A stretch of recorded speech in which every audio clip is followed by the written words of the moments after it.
to the Onside Kick. Ricky Widmer here along with Dave Oster. Hey, guys. And Mark Weber. How's it going? And guys, this week we're going to talk about coaches that are on the hot seat in the NFL entering the last week of the regular season.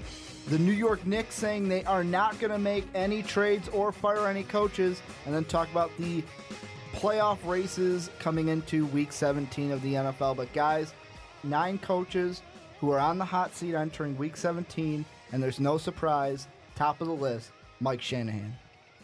This whole season, people have been jumping on RG3, saying he's got the sophomore slump, calling him immature, saying he can't handle the starting position of a franchise quarterback. Have you seen a press conference that he's been in? I've seen some. I don't see. You would call that a mature quarterback? He's young. He's in his young 20s. Do we expect him to be, Peyton Manning and Tom Brady up there? Cam Newton's in his 20s, and Cam Newton's way more mature than RG3. Yeah, but Cam Newton was harped on all the time last season for being immature, pouting on the sidelines, just blaming everybody except for himself. Yeah, I'm saying though, this isn't the first time quarterbacks. This isn't the first time we've called RG3 immature. He's had a season in the NFL. I think by year 2, you should learn to get your act together. Year 2 was when people complained about Cam Newton.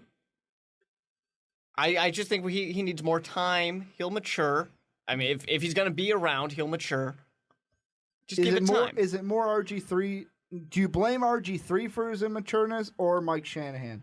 Honestly, I blame a lot of Mike Shanahan because I think he's handled this whole situation poorly, leaking out that he didn't even want the quarterback on his team, basically saying, I want to get out of here, but I also want that, multi-million-dollar contract. I want that money.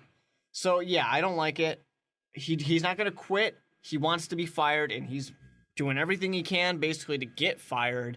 And maybe, I don't know, we've hinted at it, said it's possible. Maybe he has been using Kirk Cousins.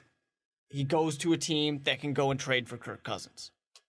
Well, and the one thing I think about just from the last game, because you brought up Kirk Cousins, think about that last game against Atlanta when they go for the 2-point conversion to win the game. If you're looking for a new head coach, do you take that into consideration and be like, this guy went to win the game and didn't, or is it like, who the fuck cares? Both teams aren't going to go anywhere anyways. I think it was just at the point where going for the win actually meant something because, okay, like you said, we've got 2 teams who are both out of the playoffs, nothing to prove this season. Shanahan's trying to get something to give this franchise something positive. It's all been negative, stacking on. So you can either one shot, make the one play, win the game. Everybody loves it. Everybody's like, oh, yeah, great decision going with Cousins. He really performed well. And he did, not to take anything away from him. They lost the game, but he did perform pretty well. And it was just, I think, bigger upside to just go for the win. Don't leave it up to chance and a coin flip in overtime. Plus, when your season's already over, I mean, what's the point? This is the perfect time to try something like a 2-point conversion because you're never going to get another game time experience. Practice? We're not talking about practice. Okay, AI. You got to get into the actual game to understand how difficult it can be to actually make and convert that 2-point conversion. See, and I also think, to me, maybe Mike Shanahan was doing some good for Kirk Cousins because the way I see it, if he was able to convert that 2-point conversion against Atlanta, teams that maybe this offseason are like, hey, maybe we can go through the trading route to get the quarterback of the future, could see that, hey, this kid has it in him to win a game when it's on the line, no matter what game it is. I think he still does. I think Kirk Cousins is a capable quarterback, smart player, doesn't have the world's greatest arm, but he can work in an offense. And I think he's like an ideal backup quarterback in the NFL. He is what we saw out of Josh McCown this year. You said key backup quarterback. I did. You don't think he's going to be a starter? I think he would be a mediocre starter, and right now mediocre starters is not going to last long. So I think he's going to be a backup quarterback. He doesn't have that one point in the game where he excels above all others. Nothing to make him shine out differently from anyone else. So I think that he will be a great backup for someone, and this league is now the league of backups because no one can stay healthy for all 16 games. So there's a higher market out there than there ever used to be. See, the thing I think, and this is jumping off of your point, the only situation I could see Cousins being successful as a starter is if either one, the team has superstars around him, like star wide receivers that can get it done to where he doesn't have to make big plays all on his own, or if they have a strong run game where it's the quarterback it's not like he has to go out there and be Peyton Manning. He can go out there, doesn't have to be the focal point of the offense, and either let the run game or the wide receivers do it for him. It sure sounds like you're describing Chicago and, I don't know. Minnesota? You want him on Minnesota? Well, no. That's what it sounded like to me. I was going with the Eagles. I heard some Minnesota personally. I mean, you just plug him in there. You got AD sitting there. You got Cordero Patterson. but maybe the Jennings Vikings comes back. The Vikings have a lot more problems than just the quarterback position on offense. The wide receivers have been this year. The rookies that we drafted have been this year. And another name on the ESPN article by Tom Carpenter, he's got number 3, Leslie Frazier, another coach on the hot seat. There's no excuse for having Adrian Peterson on your team and not at least being in playoff contention every year. He's the best running back in the league. You just need a halfway competent quarterback, and you should be there. Yeah, literally, game manager is what you're asking for, which is the definition of a backup quarterback. In this case, I think what we all consider a viable backup quarterback. Capability-wise, you don't have the rocket arm, you don't have the ridiculous legs, but you can make plays, you can move the offense down the field, short throws, accurate throws, and you rely on that run game. And really, like you said, there's no excuse that this offense shouldn't be able to put up decent numbers. AD putting up like 120 yards a game, no problem. But as it stands, they've got no quarterback, and people are putting 11 in the box. See, I feel like the biggest thing, and this is me because I've watched every Vikings game this year as a fan, I think the biggest thing that Leslie Frazier did to put the Vikings in a bad situation, there was no quarterback where it was like, this is our guy.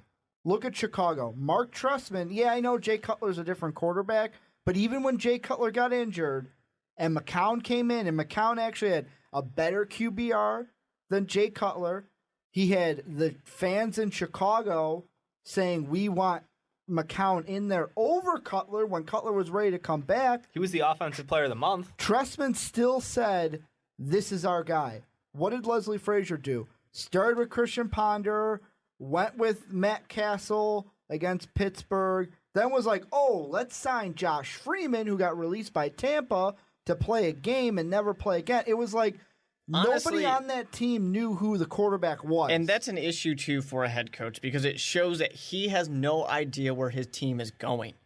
And you can't do something like that. You can't just play around with quarterbacks for a while and hope something works out. You have to have a clear direction, and even if your direction is, this isn't our year, guys, we're going to get a quarterback next year, you need to have some sort of direction and just stick with one guy. I mean, if he had just went from Ponder over to Castle, and I understand there were some injury issues, but if he just stuck with one guy and said, this is our guy, this is who we're going with, I don't think the hot seat is as hot as it is for Leslie Frazier, because it's pretty damn hot. And he's pretty much forced to get off of it if he's not off of it already. I see your point. I don't completely disagree with you. The only thing I think that maybe you guys are harping on too much is the sign of Josh Freeman. I think it was a smart pickup to just give it a shot. I think maybe he should have waited another week before putting him in there. He looked really not very sure of the offensive playbook. He wasn't super confident in his throws. I think maybe he needed some more time practicing with the team to get his rhythm down. But it's one of those things where it's like, okay, you got a shot at going after a young quarterback who had some very good success in his early year, but obviously disagreements with coach and offensive coordinator in Tampa have led him down a pretty bad path. Can you salvage this guy who's shown some talent? But you're right. By bouncing around so much, he hasn't given his team any confidence in him. They don't know. It seems like they're kind of like, well, he's just kind of winging it as we go week by week. So why should we buy into his system? I wouldn't say he's winging it week by week, but I think comparing, and you got to compare last season for the Vikings to this season, because 4-10-1 this year, and Leslie Frazier in his 10 years head coach, 20-33-1, which isn't that great. Anything under 500 is terrible in my books. Plus, he has a tie, which is just terrible. But I feel like last year, looking at this season, we are now clear that last season, the only reason the Vikings made it to the playoffs, I'm going to put it on two things. One, we had a consistent quarterback. Was Christian Ponder the best quarterback? No, but it was consistent. And two, Adrian Peterson carried us last year. Put team on back. And for Viking fans out there, I just hope for their sake that Peterson doesn't say, no thanks, guys. I'll go somewhere else and I'll win a championship. I don't think that. It's very hard for me to see that happening, but at the same time, Adrian Peterson has come out and said that, yeah, you know what? I have thought about finishing my career in Dallas. Yeah, go get that championship. I mean, I don't think Dallas is the place you're going to go get that championship, but, you know. Who knows? Staying in the NFC North, though, another guy in the hot seat, obviously, Jim Schwartz. May the Schwartz None be of us with can you. stand him. Yeah. In this room, we do not like Jim Schwartz. If we talk about RG3 being immature, Jimmy Schwartz just takes it to a whole nother level. He's like a 6-year-old who, I mean, that is Jim Schwartz. He's a 6-year-old at like recess. He just, yeah. It's just one of those things where his immaturity, his lack of coaching expertise, just seems to cost the Lions game after game, and it's almost embarrassing. Like, he's got such a great variety of weapons on this offense. The defense has actually been improved. So there's only one reason this team keeps failing, and that is Jim Schwartz. Honestly, he's a head coach his time is up. That's what it is. Well, he's been with the team since 2009 and have only finished in the top 2 in the division once, and that was 2011. Their only playoff appearance under him. And hey, who'd have thunk they lost in the wild card round? At least they didn't go 0-16 under Jim Schwartz, though. 2-14. They it's went not close. 0-16. You're not the only team in NFL history to ever lose 16 games. games. This season out 6-3, led the division, and then went 1-5. Yeah, it's just too talented of a team to have these poor results year after year. Well, and you go out and draft Matt Stafford. You have Megatron, arguably the best receiver to play the game right now. Reggie Bush, you get him this year. Reggie Bush I wasn't expecting the performance to get out of Reggie Bush. And then out of Joyke Bell in the backup position. At the beginning of the season, we were saying this team would suck. I said they'd suck. I'm sorry, you and Mark said they would suck. I said they would do good. And would you consider right. 7 and 8 good? No, better than you guys If they go 8-8. Oh, I only thought they were getting 2 wins, so exactly. I was wrong. No, I knew Reggie Bush would be revitalized by coming up there because guess what? Turf Field, he was just such a great acquisition this offseason to help balance this offense out. And I had high hopes. And guess what? Their offense performed pretty well. I mean, he did go down with an injury, but still, the offense performed pretty well. The defense, okay, stupid penalties as always. Stafford just threw a ton of picks. I mean, it's just the mental mistakes costing this team, and that's supposed to be smoothed out by your head coach, your offensive coordinator. These are the guys who are supposed to bring everything together and take the individual pieces and put them together as a team. Well, I mean, I feel like this season for the Lions is the biggest of disappointments because what was going on with other teams in the division? The Vikings sucked all year. The fucking Packers lose Aaron Rodgers, which if you're a Detroit fan, you're going, wow, did we think this was going to happen? No. Cutler goes down for the Bears, but I know McCown stepped in and did fine. But even then, the entire Bears defense is gone. All these injuries. Your division opponent is backup quarterback, and 3 backup quarterbacks. Yeah, and you find a way to be like, hey, we're going to be at the top of this division, and then go 1-5. They Detroit Lions did. They Schwartzed it. Here's the thing about Jimmy Schwartz. The Lions are completely everyone's main complaint on them is there's no discipline on that team. And Jimmy Schwartz has not fixed that problem. And he's, in fact, probably made the problem worse. Mm-hmm. That's the issue. And when your head coach can't get a disciplined team to play and actually win and have, well, basically to finish out your seasons, he's got to go. That's all there is to it. He's got to go.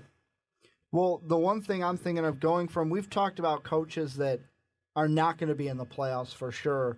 One coach that's on the hot seat that might make the playoffs, you have Jason Garrett of Dallas. I mean, if he loses this Sunday against Philly, would Jerry fire him after saying earlier in the season that his job was safe? I don't really think Jerry Jones is willing to fire Jason Garrett at all. They can lose this next game. They could get blown out and not score a single point. And I do not think that Jerry Jones is willing to fire Jason Garrett, especially now. And my first reaction to seeing that Tony Romo was going to be out for this game was, all right, Jason Garrett's coming back. Because the blame is not going to be on Jason Garrett. It's going to be, well, we would have won it if Tony Romo played. And that's going to be the logic for Dallas fans and for Jerry Jones. Therefore, I do not think Jason Garrett is actually on the hot seat. And the thing is, Jason Garrett's not even the one directly responsible for the issue. Jerry. It's, well, you can't do anything about your owner-GM combo. It's the fact that their defense is so fucking terrible. I mean, I'm from Chicago. Well, not just that. You run the ball. If you run the ball with DeMarco Murray, you win against the Packers. Just saying. You win that game if you run with DeMarco. Maybe. No, you can't say it for sure. Maybe they have a win. Who knows? But their defense was so terrible this year. I think that's the biggest problem. Is just they completely threw away any resemblance of attempting to stop other teams. Yeah, and I mean this year with Dallas, and I know this because I had their defense earlier in fantasy, injuries just plagued them. Where week 1, they come out against New York, have a nice defensive showing with interceptions and fumbles, and then just injuries start tacking on, especially at the middle linebacker position. I believe it was Sean Lee got injured in the Monday night game against the Bears. You have Brandon Marshall just laying guys out left and right in that game. And I mean, I feel like coming into, and this might get into what we're going on later, but just to preview it, Dallas's defense is not going to edge up well against this Philly offense. If the Bears couldn't do it, why should Dallas be able to? They won't. But the whole problem with Dallas does, again, you led into it. It's Jerry. It's just, he's a great guy. He loves football. He loves to win, but he treats it like fantasy, and it's not. That's not how you run a team in the NFL. No, and I mean, the one thing with this hot seat selection, I just don't understand how Jerry Jones comes out and says, hey, you know what? This was in November. Hey, he's going to be our coach. Don't worry about losing your job. And now he's on the hot seat. It's not Jerry Jones saying he's on the hot seat. Well, it's everyone else. But it's like... Yeah, but Jerry Jones is the only guy who matters. But do we really think that Jerry Jones is going to go back on his word? I doubt it. I think he would. I think he meant what he said that week. But things change as time goes on. What about any other coaches? Do any other coaches, maybe Greg Schiano, Rex Ryan, Dennis Allen, Tom Coughlin, any more kind of jump out at you? Tom Coughlin is unfireable. No matter how much I want it to happen, he just won't go away. He's a grumpy old man. You don't think the Giants will finally get rid of him after this debacle of the season? I think there was other issues with the Giants. For example, being, Eli Manning throwing as many interceptions as he possibly could. He was hoping to break a record. Unfortunately, Matt Schaub pretty much had that locked up. So he was giving it his all, and he couldn't get it done. That's not the coach's fault in this situation. And also for Tom Coughlin, it's not too far removed from the Giants winning the Super Bowl. Exactly. He went in at 7-9, so not too bad. The interesting case I'm looking at is Rex Ryan. It's a team who went from... I think I opened the season saying they were probably one of the worst teams I've ever seen on paper. But guess what? The game's not played on paper. They came out, they won some games this year. Geno Smith went from like hot to ice cold to hot to ice cold, and then he just got benched. I mean, he just flat-out terrible play.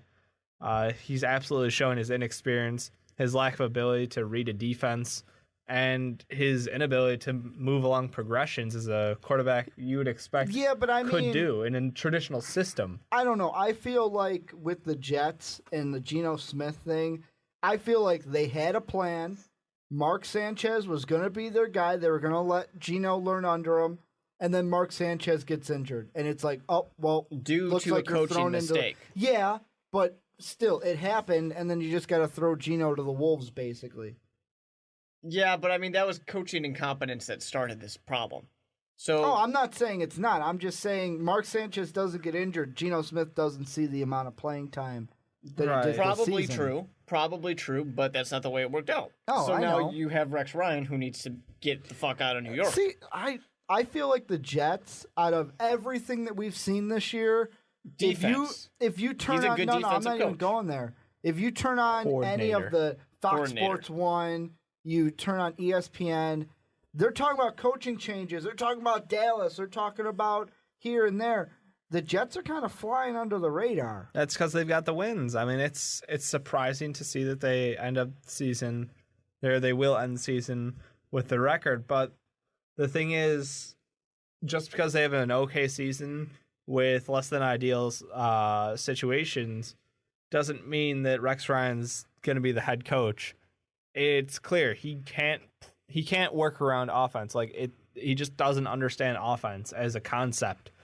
So I think that's just too much of a gap to keep as a head coach year after year. It's shown this New York Jets offense constantly deteriorating. They can't draft for it. I mean, they absolutely can't draft for it. It seems like their coordinators either get just completely overwhelmed by the lack of talent or just absolutely no support by Rex Ryan and the GM. So I think he has to go. I think he's a fantastic defensive coordinator, but they just need some fresh blood in there to just revamp the whole organization. Well, and kind of to hit the point that you were saying on the head, Carpenter in his article even said that if Ryan is dumped, he would be, and I quote, a highly coveted defensive coordinator. Absolutely. This Jets defense is fantastic. And of course, it's assuming he wants that job. He might not want to be a defensive coordinator. He might still be, going for that head coaching job. What about one name that jumps out to me? Greg Schiano, second year at Tampa. If you guys were either the owner or the GM in Tampa, would you fire Schiano after his second season? I would not, because he's got his quarterback, Mike Glennon, right now. Glennon's played fairly well. The team seems to be responding well to Greg Schiano after all that debacle with Freeman and all that issue before. And losing Doug Martin for the season. Exactly. Don't forget that. They're doing fairly well. Not great, not even good, but they're doing all right. Well, I think the biggest thing with Tampa was their first 9 games, or 8 games, where they went 0-8, and then it's just like they hit a chord, and they won 4 out of their next 5. Exactly. It's nice to see. It's a good turnaround, and you see something like that. And right now, if you're going to go off of trends, the trend is, hey, we're doing pretty well. Let's keep this guy and see if we can keep doing pretty well. Yeah, I think he just had to get his own guys in there who... His Schiano men. I knew that was coming. I don't know why I let it up there, but yes. He has to have people around him who actually believe in him and his system, have the personalities that work with it. He cleared house. And I'd definitely give him another year and a half to keep going and see what else he can do with this team. I'm intrigued. Another jumping ship to another second-year coach, Dennis Allen in Oakland. See, Oakland's just a shitty situation. And I'm not sure what you could do with a new head coach.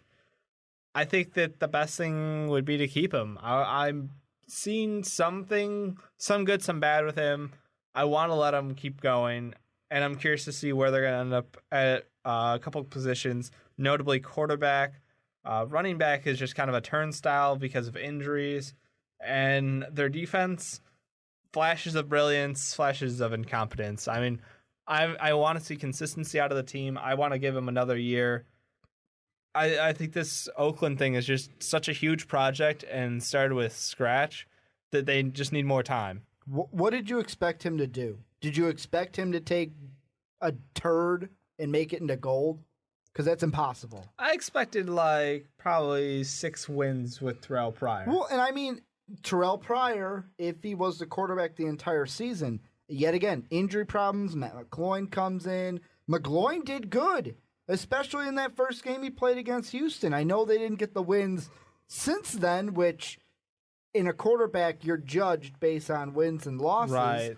But for a first year, a rookie, pretty good for Matt McGloin. No, I was happily surprised with his performance. I did not expect him to see any playing time this season. Likely wouldn't have hadn't it been for the injury, but We all expected that the only playing time he was going to get was that preseason game he saw against the Bears. pretty much. I think a problem for Oakland right now is it is such a huge project that you have. It's going to take a while, but you can't be happy with these results. And are you going to just sit here and say, okay, Dennis Allen and also Reggie McKenzie, the GM, your plan is good. We're going to stick with it because both these guys can go and you can restart and you can go in a different direction. Because right now, I don't completely agree with a lot of the decisions that are made by the Oakland Raiders. I don't think they make a lot of good decisions. So maybe you should go in a different direction. That might involve new people. If you were the owner, would you? I'd Would get you rid of them fire both. Allen? You would? I'd get rid of both him and I'd get rid of McKenzie. See, I don't know. I feel like Oakland is just. I hate to say that they're not beyond repair, It's a dumpster fire. but I feel like you can't fix this team in 2 years. It's not going to be a 2-year turnaround. No, but I think there's been nothing out of these 2 years that have said, this is a good plan. It's going somewhere. Because right now it's not going anywhere. Well, and the last coach that people, I wouldn't say he's really on the hot seat.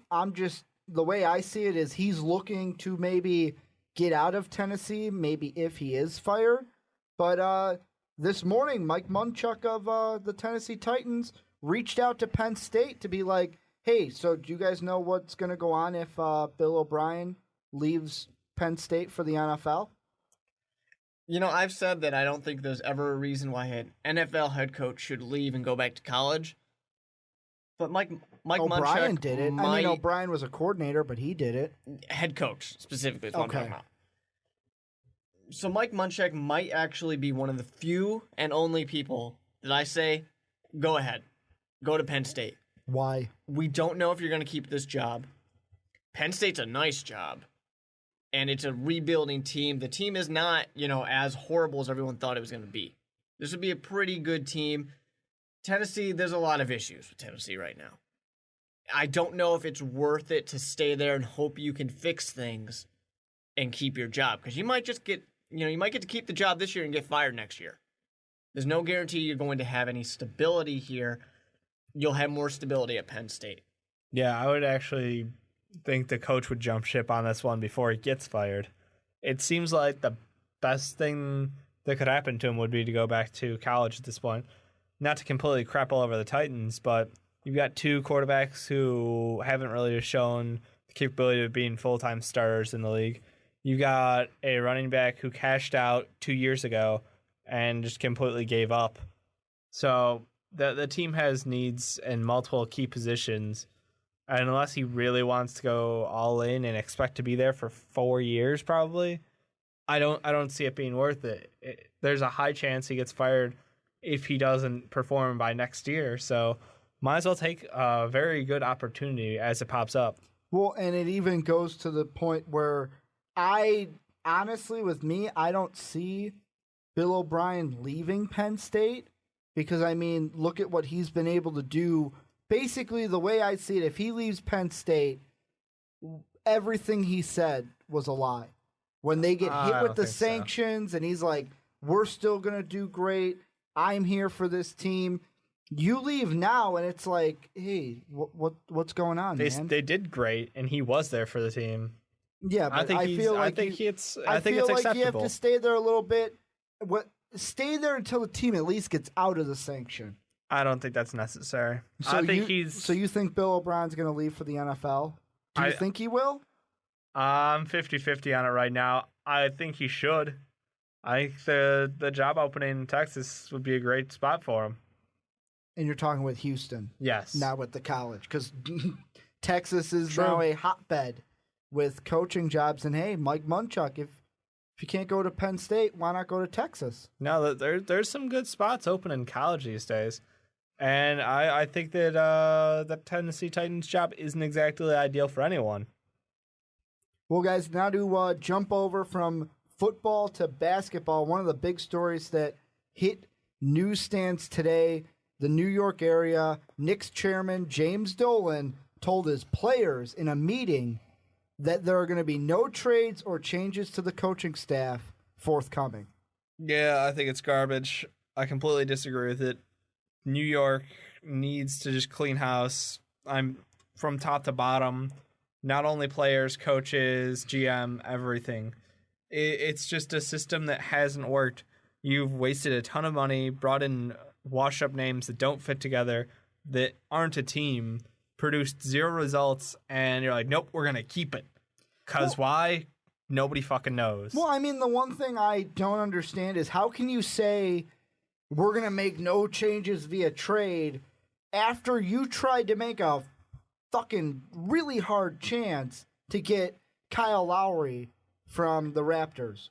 You pressed them hard, and now that you didn't get it, you're going to be like, oh, well, I guess we're not going to trade. Well, I think an issue here is that it's being viewed at, hey, guys, there's stability. Don't be worried. Don't be nervous that, you might not be here.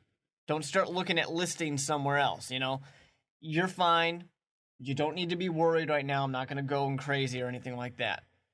He might not completely mean it because he would be an idiot to mean it. And if he does mean it, he's got to go because that's a huge issue. But I think right now it's just assurance of, hey, it's going to be all right, guys. Yeah. Maybe in a couple weeks we get a nice call or something like that.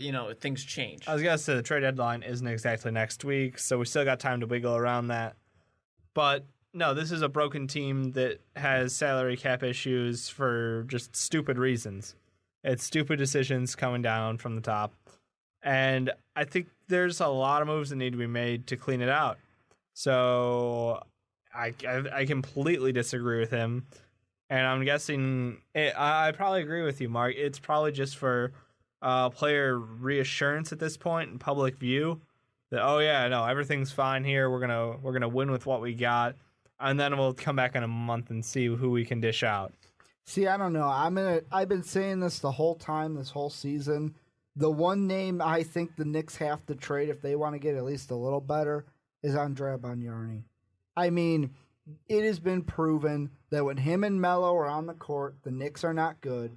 Even when Tyson Chandler comes back, oh hey, look, Tyson Chandler makes a rebound in a game against the Bucks that seals the win because the shot clock's off, kicks it out to Bargnani. What does Bargnani do? I'm going to shoot the three.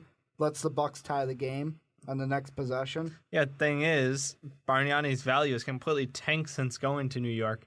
So even if they do get rid of him, they're going to get what? A second rounder? Yeah, but at this point, is it worth it?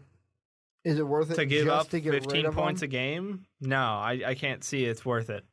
You don't think at all that, and maybe give a guy like Tim Hardaway Jr. more playing time, or a guy like Shumpert more minutes? Shumpert, if he stayed healthy, maybe. I feel like you can't, if you're the Knicks, you can't have Melo, Chandler, Stoudemire, Bargnani. Pick one. Pick one to trade. I think, honestly, for the Knicks, go big. Trade a big guy. Go ahead and trade Carmelo. Why not? Really? I know you're trying to build this team around him, but it hasn't been working. You gonna trade him to the Lakers? Huh? Trade him for whoever's going to give you the best offer. You're gonna trade machine it here? You're gonna go trade Melo to the Lakers? Why not? This is my thing. It's not working. It's not going to work in the next few years. Trade away, rebuild. Nah.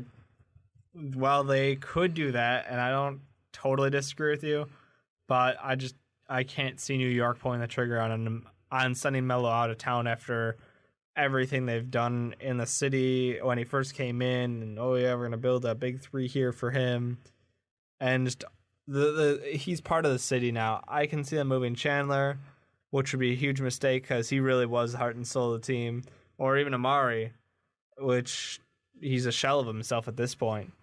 But no, it's just there's so many problems that can't be solved by moving one piece. It's a overhaul of the team. The only reason we saw some success last year was because of a good system, and they brought in extremely good 3-point shooting to work around Carmelo Anthony. So if you're not going to completely devote your team to one player like that, and that seems like the only way for Melo to work in this league right now, you're not going to get great results. See, and I feel like in New York, the panic button, you should be, if you're a fan, hit that panic button right now, because New York's a team, I'll be honest, coming into the season, I had them as third best team in the East. And now they're not even in the playoff race. They're 9-19, and in the East, we say it every week, Indiana, Miami. That's our road to the Eastern Conference Finals. We're just waiting for it.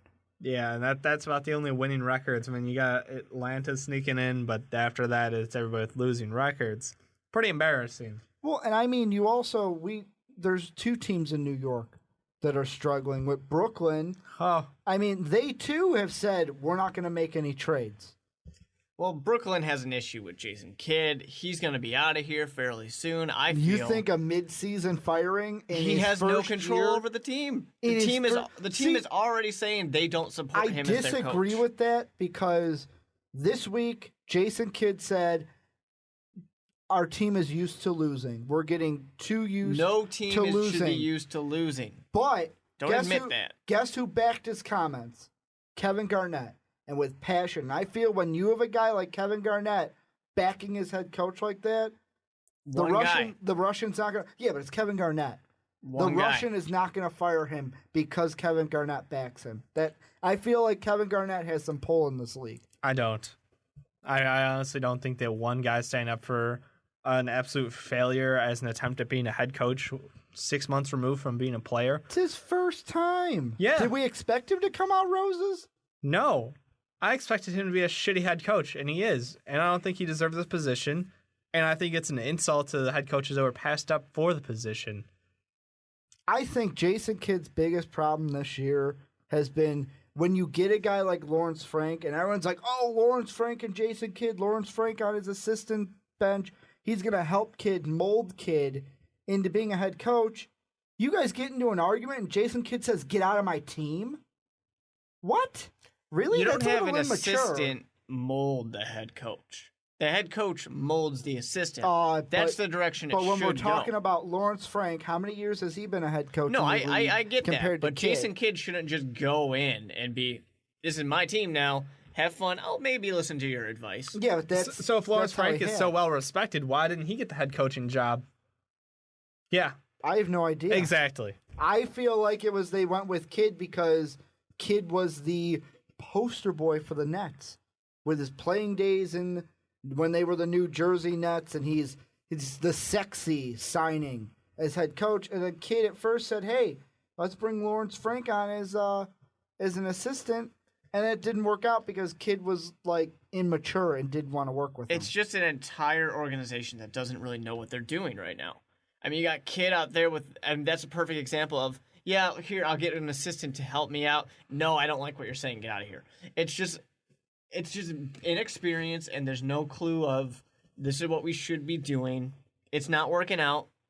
It was actually, no, it wasn't even a nice idea. I take that back. It was a bad idea. Cut loose as soon as you can and I don't know, just get somebody who actually has experience. That'll be beneficial. Well, I'm going to pose this question out. Brook Lopez, the best performing net this year, even though how bad they were doing, out for the year with a foot injury. The Nets have said we're not going to trade to replace Brook Lopez. We're going to do it internally. Do you agree with that move, or would you be looking to replace Brook Lopez for this season via trade? What's the point? They're a shitty team, and unless they completely have a turnaround as far as their head coaching, their just mentality and behavior, there's no point. You have a bunch of big contracts for old players. So your time to win is now, yeah. Except what you look terrible. I mean, flat out terrible. So should they pull the trigger?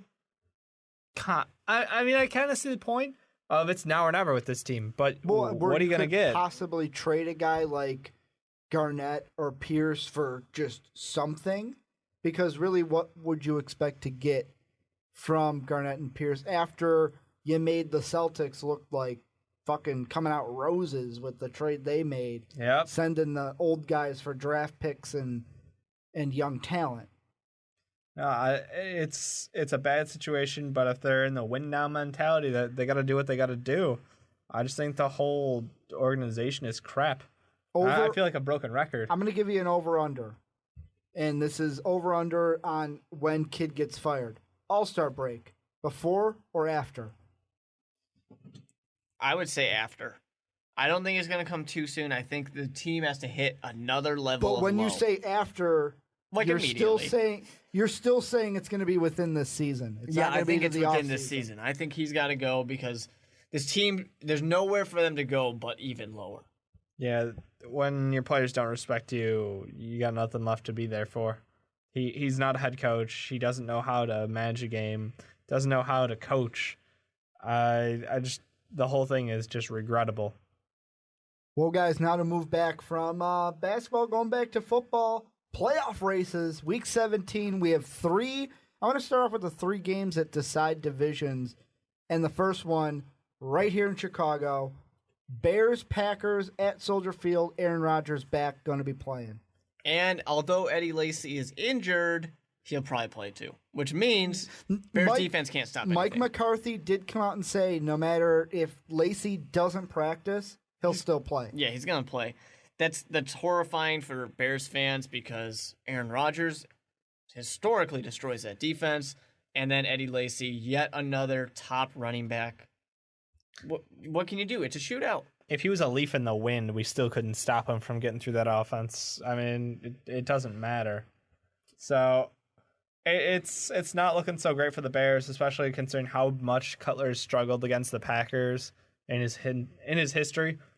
On top of the fact of how bad he's done in Week 17, like win or go home matchups, think is over. It's not super great. I'll be honest. The outlook not bright. Playing for his job. I think he's playing for a shot at the future. I don't think I think saying that he's playing for his job essentially belittles Phil Emery and Mark Trestman by saying that they're banking so much on one game. Well, let's put it this way. And I'm going to go super extreme here. Packers win. Cutler has a horrendous game, throws more interceptions than touchdowns, looks like crap. Do you keep him?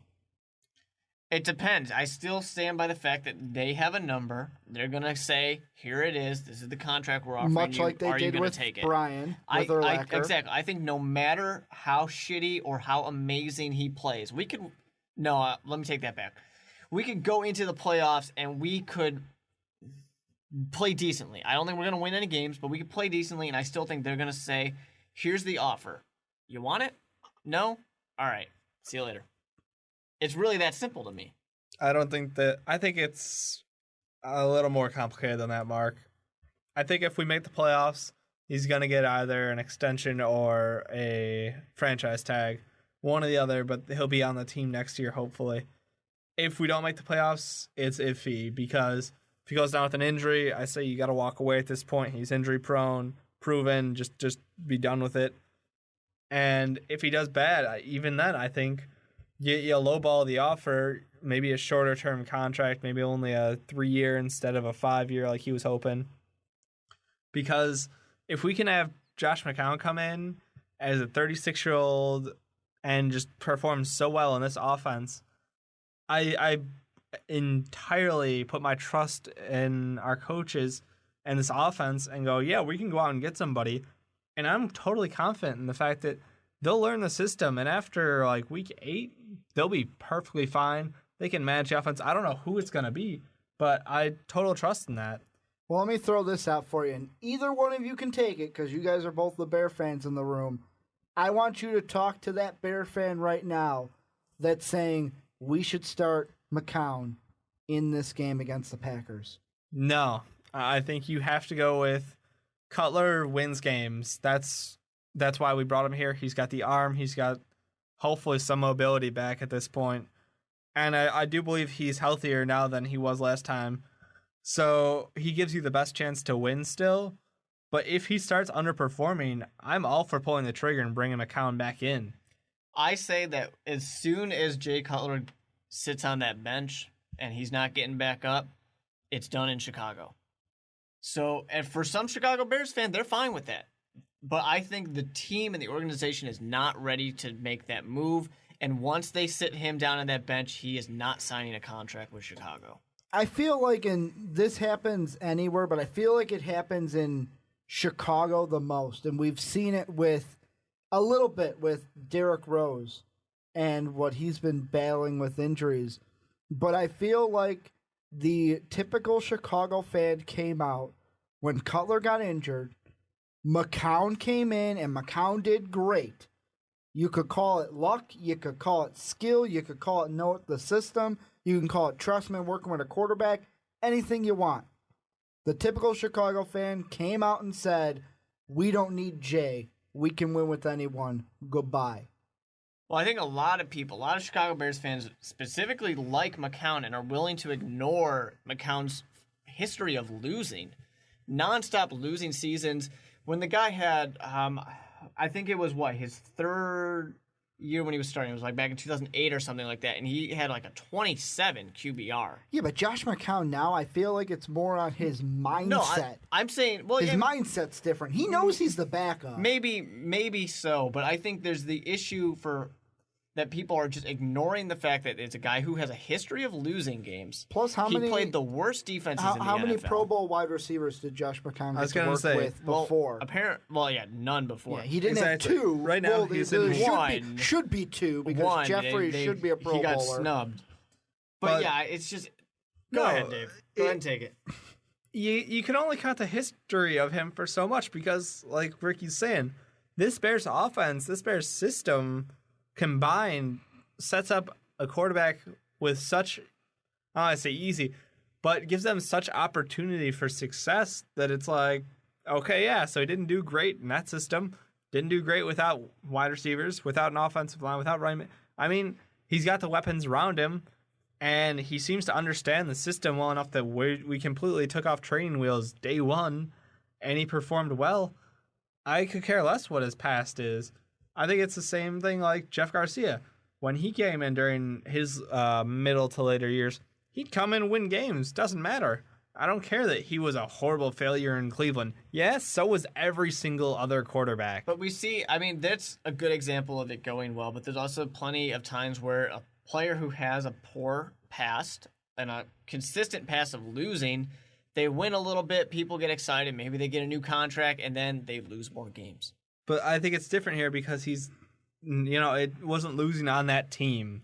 He wasn't, losing on the Bears. Cutler came in, took the job away, and then he gets another chance. He's a journeyman. He's been around the league, played for a lot of teams in not so ideal situations without the greatest setup around him.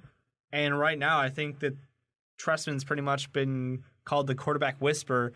He's got one of the top offenses in the league. He's got the biggest targets in the league, bar none, and a fantastic running back. So you're not putting all this pressure onto your quarterback. You've got everybody there to just help you out as you go. I just think that there's no way that he can just absolutely crumble. And that's why I'm confused by Cutler struggling in this system right now. I think it has to be because he just wasn't 100% when he tried to come back. I think there's a little bit of, maybe it's part of it's on Jay Cutler changing plays or something like that. But I feel like when we go into these games, it's so different on the play calling and the ideas that we have for Jay and the ideas that we have for McCown. McCown's a very kind of conservative, we're going to control the clock, we're going to just slowly move forward, and we're going to get in that end zone. With Jay Cutler, it's, we got these big guys, let's fucking go for it. And part of that might be Jay Cutler gunslinger mentality. Sexy Rexy, fucking I'm going deep. Fuck it, unleash the dragon. But I think, honestly, Trestman looks at these two quarterbacks differently, looks at this is what I can do with Jay Cutler. I can't do that here, so let me just use pure system. With Jay Cutler, it's let's use the talent. And honestly, maybe that's just not something that we can do with Mark Trestman. Maybe Mark Trestman is not the kind of offense where we can just go, talent will win us games. Unlike when we had Mike Martz, talent was all we had because that system was awful. Well, kind of to go off of what you said, Dave, though, when you said Jay Cutler Cutler's talent, not anyone else. Just Jay. I was going to say, I'm sorry, the Mike Martz system relying on a 7-step drop for an offensive line that was like Swiss cheese was not a great plan. And it was a timing system. It was entirely based on timing throws. And you got a quarterback back there who doesn't like to stand still in the pocket. So he's moving. That throws off your drop. That throws off the timing with wide receivers. It was not a good combination. And this actually perfect matchup for Washington. Washington's got a quarterback who's got happy feet, who is absolutely a special talent, but doesn't quite have the perfect mechanics down to reading the game, reading the defenses and everything. And it's the system versus the talent, and they're not set up to work together. I think that's one of the biggest things that Shanahan has against him. And that's why I see in Chicago mirroring is not Martz. So you give me nightmares again. It's rough. Trestman's system in the offense and Cutler just may not be the perfect matchup, so Cutler going out there winging it, yeah, it looks great when he breaks out of the pocket and throws one down the field for 30 yards. But on the other hand, you watch these scripted plays go through with McCown, and it looks like the system just keeps churning first down, first down, first down. I'm going to throw out another question to you guys because you guys are the Bear guys. Are we looking at the wrong person? With everyone saying, oh, Jay Cutler, should he be the quarterback here? Should he? What's his future going to be like with Chicago? Should we be looking at maybe running back Matt Forte and also looking and saying, hey, what is your future going to be with this team? Does have 2 years left with the team, but he, looking at his numbers, not Matt Forte of old. Is that because of the system? I think the system definitely lends itself to him getting more touches on the ball. Especially with I think it's good for him. My only concern is I can't throw down money on a running back who's over the age of 25, really, at this point. It's just too much risk. There's too many new guys coming out who seem like suitable replacements who are just kind of plug and play. Forte's a special talent, don't get me wrong. He's definitely one of the top 3 running backs in the league. But that's just the game. I mean, after watching what happened to Chris Johnson, payday, cash out, see you later, guys, I'm gone. He's not the first guy to do it. It's not as if Matt Forte's disappeared or anything. He's actually been one of the best running backs this season. He's done tremendous things. Yep. And part of that has been the Mark Trestman system with McCown. With Jay Cutler, it's a little different because the reason why Jay Cutler and Matt Forte were such a deadly combination was because Jay had no one else to throw to except for Matt Forte. It was the only guy he could trust to catch the ball and actually do something with it. We don't have that issue anymore. He's got Brandon Marshall, who he's in love with. He's got Alshon Jeffrey, who he's coming around to, and Martellus Bennett, who he's definitely a fan of. So he's going to go to those guys first, and then maybe think about Matt Forte. Yeah, and that's an interesting thing is the preferences of each quarterback. We see Jeffrey gain a whole lot more touches when it came with McCown. Cutler seems like after some of those just circus catches, he's kind of caught on if I throw the ball anywhere near him, he'll come down with it. Those hands just kind of clamp on the ball and don't move. I love it.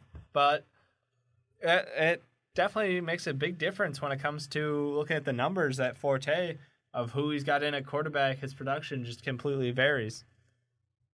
Well, moving on, before we move on to the Cowboys-Eagles game, when we come Sunday, Bears-Packers, who wins the game? Well, I'm going to say the Bears win the game. You've said the Bears all season. The Bears are 16-0. All 17 or all 16 games, Marcus said Bears win. Yep. Yeah, Bears win. The Bears. Are you going Bears, Dave? Reluctant, yes.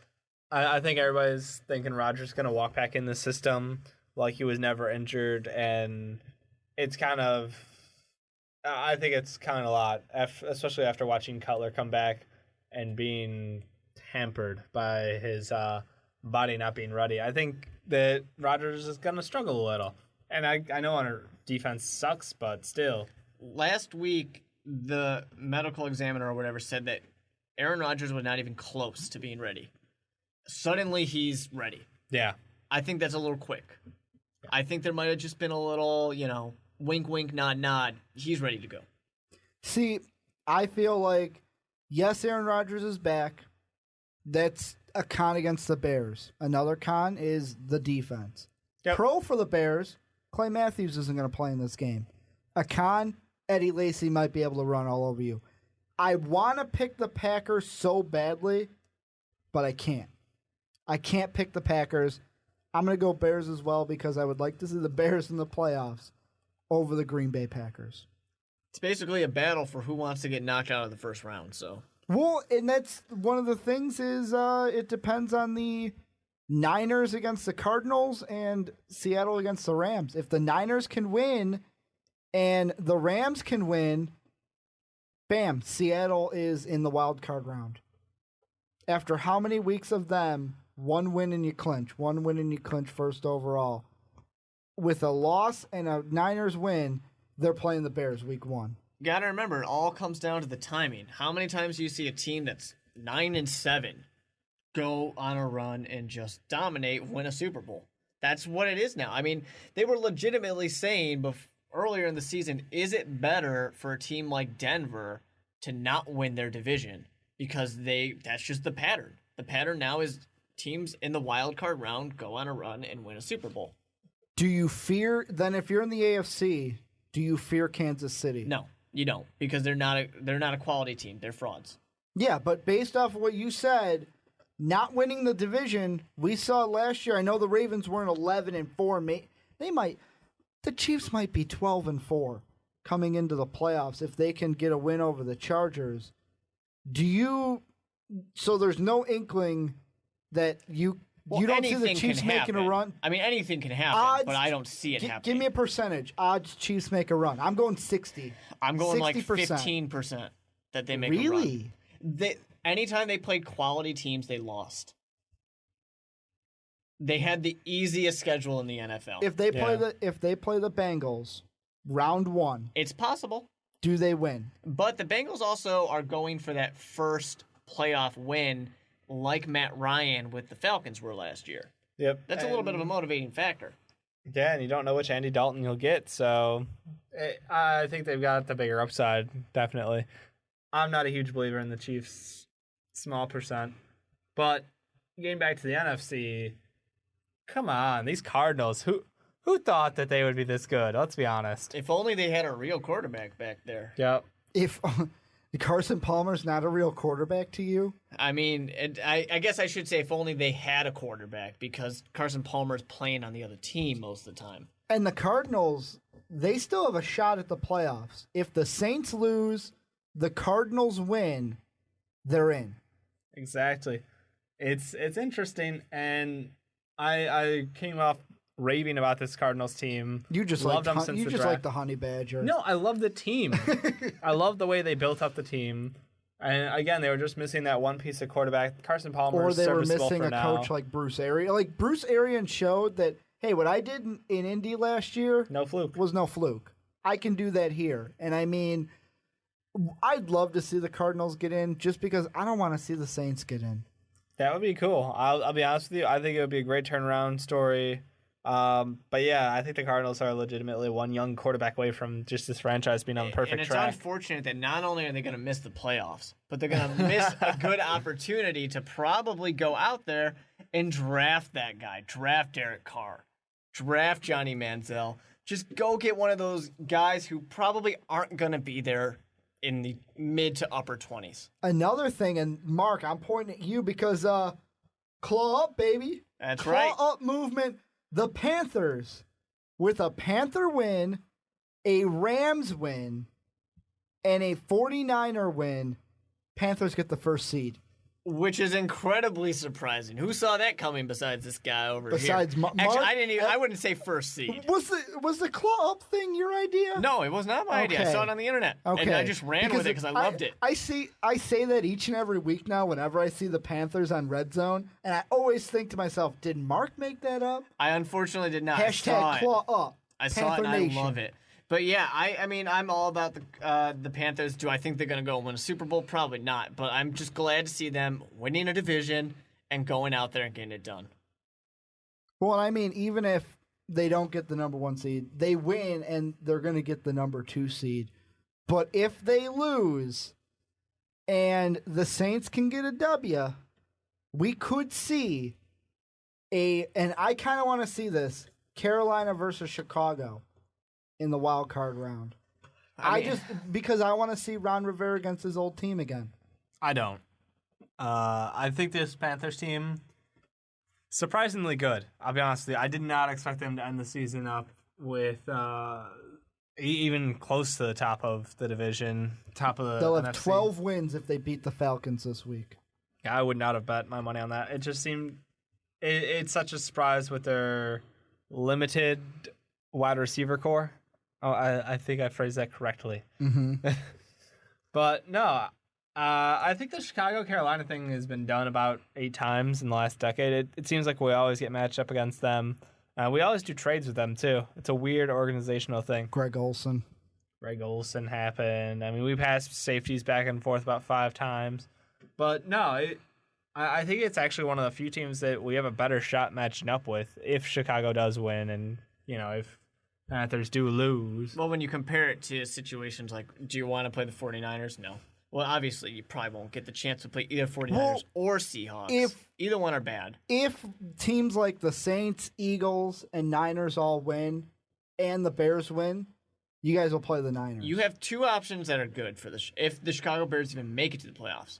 You either play the Saints or you play the Panthers. Those are the only options that are decent for What about the Cardinals? What if you get... Because there's a chance you guys could get... If Dallas and the Bears both win, and then the situation happens where the Cardinals get in, that's a crazy long setup. But would you want to? Would that be a matchup you'd want to see? The Cardinals, yes, because they don't have a particularly ridiculous run game. They have a quarterback who makes mistakes, and I mean, while their secondary is very good, we still have much larger weapons than they can really defend against every single throw. So, yeah, I'd be okay with that matchup. And we've been dancing around it. I'm just going to throw it out there. Kyle Orton starting for the Cowboys. Who wins this game? Return of the neckbeard. Well, I mean, fear the beard, first of all. It's terrifying. But James Harden's going to play for the Cowboys? No, same basic thing. He's going to come from Houston to Dallas to play for the boys? It might as well be the same. Jerry would sign him. Don't doubt it. This game... Then we're going to have Brian Wilson on the sideline. There's all the beards in sports. This is an unfortunate situation if you're a Dallas fan because, like I said, Jason Garrett, it's an excuse. Tony Romo's not there. We would have won if we had Tony Romo, which we all know is a lie. Nuh-uh. Beat the Packers and you're in. Yeah, but they can pin it down on Week 17. Yep. And they will. That's the excuse they're going to use. It's just unfortunate because you're stuck with this whole situation that is not good. You're still stuck with Jerry Jones. Everything's bad for you. And now, fear the beard, Kyle Orton comes in there. As a Chicago fan, I'm okay with it, I think Orton was a pretty okay quarterback, and that's all he needs to be in this situation is okay. Well, and the guy that the Cowboys signed, a guy who knows their system, John Kitna, to be the backup. Yep, 40. Kitna's actually donating his contract for this one game to charity. What a good guy. That is a really nice thing to do. But really, at 40, does he really need the money? Well, he's teaching math right now in a high school, so probably, he needs the money. I'm looking at it as, can we compare it to the Josh McCown? I think we're just going coming out of high school to be a backup quarterback? They're both probably too old to play. So do you have any high school teachers who could be starting quarterbacks in the NFL? I don't know a single high school coach that could be, or a teacher that could be a quarterback in the NFL. Well, be on the lookout. But I don't know. I feel like this game, I kind of have to lean towards Philly because of it's hard to not look at what they did to the Bears and say this is a playoff team. You know what I like about this is that if Philadelphia beats the Cowboys and they go into the playoffs, the Cowboys in the last 4 times it's come down to Week 17 have lost to every single division opponent. That's impressive and really, really sad, though. I do agree. I think this Eagles team is just fantastic offense. They played really hot. The only problem is They don't really have a home field advantage. They just play well. I mean, up until recently, they hadn't won at home in forever. But they seem to be gaining on that hot streak, and this is an offense that will just roll over you. So I would be afraid of this Eagles team, and especially if they make the playoffs, yeah, that's a team catching fire at the right time. Could you see this Eagles team being relative to the Ravens team we saw last year? Yeah, not Super Bowl champions, but could make a run like that. I think they could definitely make a run. They're one of the teams explosive enough to absolutely light it up. Could you imagine if Chip Kelly won a Super Bowl first year in the NFL? After how many people were beginning of the season, we talked about it, Dave. We got into a heated argument about it in one of the podcasts about if his system would work in the NFL. I don't see it happening only because I don't think the defense played well against Chicago. They're not going to be able to play well against everybody. That's not something that you can expect to have happen later on. They're going to be just destroyed. I mean, if they end up playing, I don't know, Kaepernick can go through them. Russell Wilson, Drew Brees. What about Cam Newton? Cam Newton can go right through him as well. That defense is not going to hold up, and you got quarterbacks there who can compete with the Chip Kelly fast-paced offense.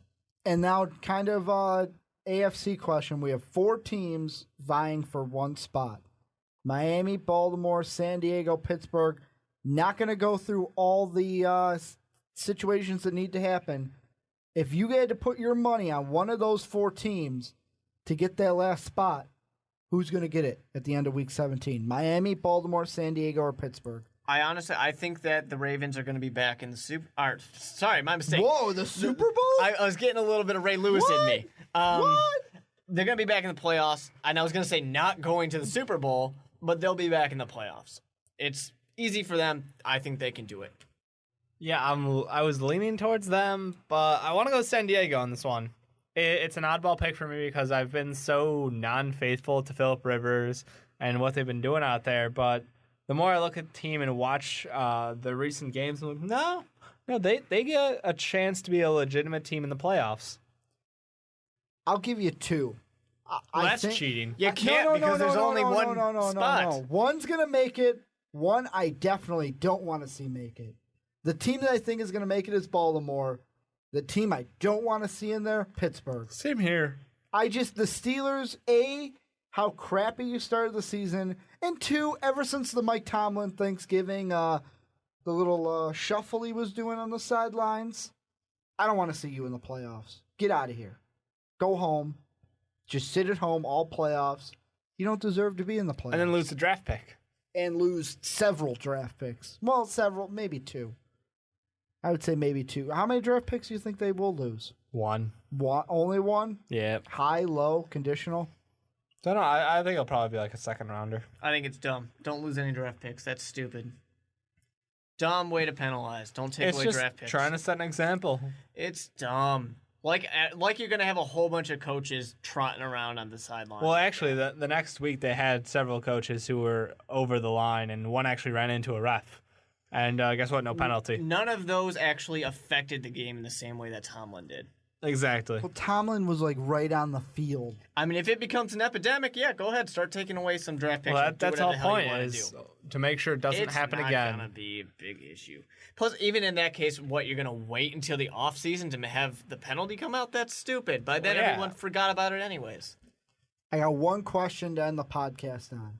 Out of all the teams we've talked about in the playoff hunt, I want you guys to give me one team from the AFC, one team from the NFC that right now you'd put your money on making a run for the Super Bowl. I'm still not going against my preseason pick.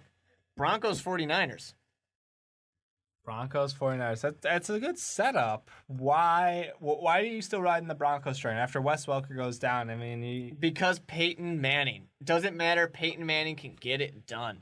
I mean, cold weather. He's not so great. Yeah, and guess what Super Bowl is? Cold weather. Yeah, but they're going to postpone it until the weather goes away for whatever reason because we can't play football in the snow. Anyways, I still will ride with Peyton Manning winning the Super Bowl, getting it done right now. Like everybody thought his career was over. I did as well. And then I'm also going to ride that because the 49ers, they're getting hot at the right time. They can go back. Unfortunately for them, I see them losing it again. Peyton Manning. I like the 49ers in this matchup. I agree with you. They're a complete team. They went all the way last year, just came just short. I think this year they'll be back in the Super Bowl. And I'm going to go with the surprise here. I'm going to go with Cincinnati is going to get... Really? Yeah, I'm going to put my faith in the Red Rocket. I think he's going to be consistent in the playoffs. I think they've got all the tools around them. I know I smack talked at the beginning of the year where everyone's like, oh, they've got all the talent. They're the favorites by far. And then they came out and underperformed. I think that was just because they played the Bears week 1. Yeah. They underperformed and inconsistent. But I think that they got something special. I'm really hoping, like just in the AFC, that my Indianapolis-Denver AFC Championship game can't happen. Like I said it was going to happen. But in the AFC, I think Denver is pretty much going to run with it. But in the NFC, I'm conflicted between two teams, Carolina and Philly. I don't know if I could pick one because I could see either one making a run. I'm going to say this, though. I'm leaning more towards clawing up for a Super Bowl. Well, guys, that's going to do it for the Onside Kick. I want to thank everyone for listening. Don't forget to hit that subscribe button, that like button. Leave the comments down below. Like us on Facebook at facebook.com/the Onside Kick. Follow us on Twitter at Onside Kick Real. And as always, have a good day, everybody.